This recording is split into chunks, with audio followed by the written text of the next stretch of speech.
on the docks. The union's been on strike. He's down on his luck. It's tough. So tough.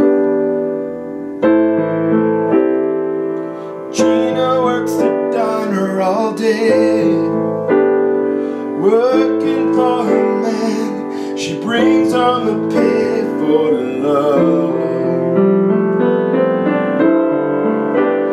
I think what drives me is wanting to be an active participant in life, in working with people, in building dreams.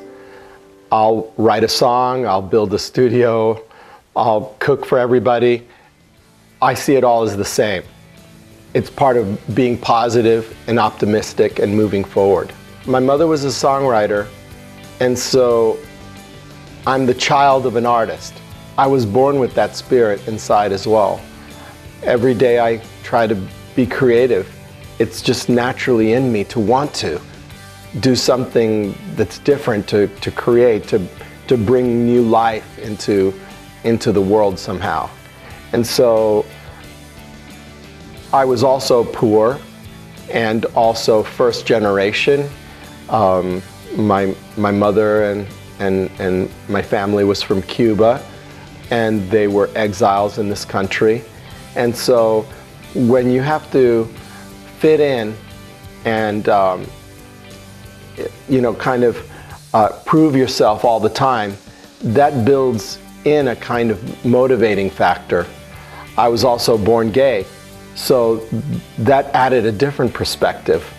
And so in many ways I was kind of trying to achieve or overachieve because I had a lot to prove.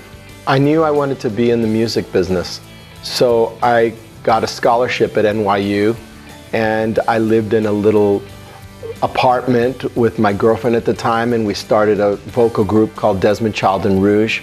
We played every little joint in New York City, and the club owners were mad at us because they'd open up the Village Voice and see that we were appearing at every club, sometimes the same night. And so we were managing, each of us, there were 4 of us, to bring in at least 10 people every time we played. So no matter what, we always filled the joint. Eventually, we made a name for ourselves. And so yes, I drove a cab, I worked at a Xerox copying place, I worked in the stock department of a sporting goods store, and I also had to go to school and also write songs and rehearse my band and play gigs. It was on the go all the time, and being in New York City in the 70s was about one of the most magical times ever. The first song of mine that I heard on the radio was Our Love Is Insane, which was the first single from Desmond and Rouge. And that was in 1979, and that same year I had a hit with Kiss with a song that I co-wrote with Paul Stanley called I Was Made for Loving You, which was #1 in, you know, almost every country in the world simultaneously. So suddenly I was this boy genius. I was 25 years old, and I had the world in my hand. And so I was very excited to hear my music starting to play on the radio. After my group, Desmond and Rouge, broke up in the early 80s, I started to work on a solo project, and I was being mentored by the famous songwriter and producer Bob Crew. We worked together for 2 years, and he taught me the discipline of songwriting. I would go and meet him for lunch at 12. At 1 o'clock we'd be at the piano. At 6 o'clock we'd be done. Every day, 5 days a week for 2 years, we completed 38 songs together. And his teaching me and telling me stories and explaining the secrets of inner rhyming and alliteration and building upon a solid idea in a song and everything that goes into building into a payoff in the chorus. He taught me everything. I could never have written songs with bands like Bon Jovi and Aerosmith, like Living on a Prayer or Dude Looks Like a Lady, without Bob Crew. Bob Crew was a master, and I owe everything to him. I am very happy to work with young people and mentor them and teach them all the tricks I learned from my mentors. I mean, I always tried to write with the greats. I co-written with Burt Bacharach, Barry Mann and Cynthia Weil, Ellie Greenwich, Mike Stoller. I always made sure that I wrote with the classic legendary writers because I knew that that would be important to my knowledge and to my being able to be someone in their league. She said we gotta hold on to what we got, 'cause it doesn't make a difference if we make it or not. We got each other, and that's a lot for love. We'll give it a shot. Whoa, we're halfway there. Whoa, living on a prayer.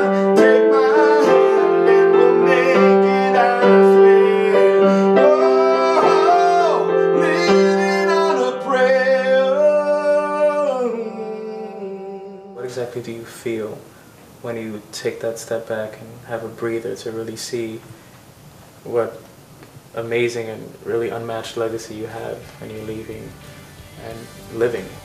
I guess one of the things that happens when you grow up poor, and I grew up in the projects in Miami, and I grew up Latin, and my mom barely really spoke English. Spanish was my first language. And also growing up gay, which is kind of a lonely place to be, you kind of have nothing but up from there. And so that's why I'm kind of a person that is motivated by wanting success, wanting acceptance, wanting to be empowered in my life, and that means being successful. So then you make adjustments to become successful. And I think one of the things that happens is you get to a place where in order to grow you have to have no pride. So you have to be open to criticism, and you have to be open to say, I know nothing and I'm starting from today going forward. In the case of Living on a Prayer, I lived with Maria, and she worked in a diner actually where the waiters and waitresses sang. It was called Once Upon a Stove, and everybody there called her Gina because she had black hair and they reminded her of Gina Lollobrigida. So that's where I got Gina. And Tommy was originally, when we started the song, we were saying Johnny, which is my original name. But since I co-wrote it with John Bon Jovi and Richie Sambora, Johnny said, no, you can't call it Johnny because that's my name, I'm Johnny. So we just said Tommy. And that's the birth of those characters. I think there's a point inside where what you know and all your influences and everything that's happening to you, that's coming at you from all directions, meets a wall inside. And on the other side of that wall is something infinite.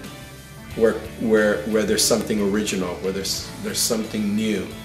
And when those two things collide, that's creativity. That's when something new is born. And I'm always trying to live in between those two things in my heart and soul. I feel, yes, I have accomplished a lot, and actually I don't have anything more to prove as far as, you know, whether I'm a, you know, good songwriter or not. You know, I kind of prove that,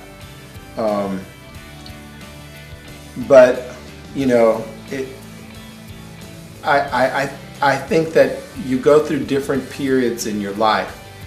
Kind of, you go through a period where you kind of feel alone and you're kind of an orphan in the world, and then you wander around, you're the wanderer, and you go to discover new worlds. You move to a big city and everything's a new adventure. And then you have to fight. You have to be the warrior. And then at the end of the fight, you have to become a martyr. You have to give up what you want for what you really need.